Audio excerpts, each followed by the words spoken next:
Hello everyone and welcome. This is an introduction to the world of big data. Get ready to understand the data revolution and the challenges that come with it. So, what exactly is big data? Big data refers to data sets that are too large, too complex, or change too rapidly for traditional data processing tools to handle effectively. It's all about the scale, speed, and variety of the data. Let's discuss the three important dimensions of big data, commonly known as the 3 V's. These are volume, velocity, and variety. Volume refers to the massive amounts of data generated. Velocity refers to the high speed at which data is generated and the need for quick processing. Variety refers to the different types and formats of data sources.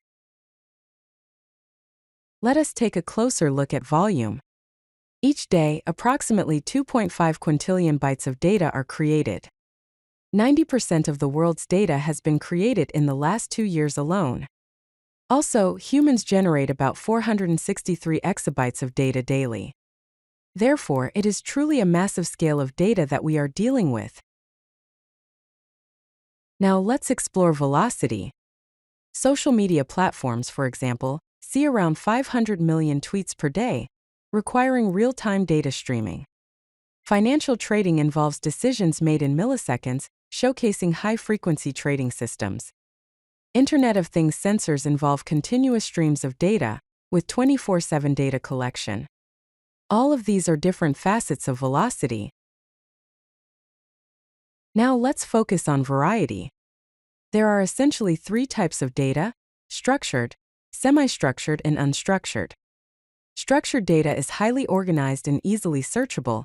Examples are databases, spreadsheets, and tables. Semi-structured data has some organization, but is not as rigid as structured data. Examples are JSON, extensible markup language, and log files. Unstructured data lacks a predefined format, such as text, images, videos, and audio. Given the characteristics of big data, traditional databases often struggle to cope. Firstly, they face scalability issues and cannot handle massive data volumes efficiently. Secondly, there are performance bottlenecks, leading to slow processing of complex queries on large datasets. Thirdly, they have rigid schemas that cannot adapt to varied and changing data formats. Fortunately, there are specialized solutions for handling big data. No-structured query language databases can handle variety and volume with flexible schemas. Distributed computing allows us to process data across multiple machines in parallel. Next, we will explore Hadoop and Spark ecosystems. If you like this video, hit that like button and don't forget to subscribe. Visit CodeLucky.com for more such useful content.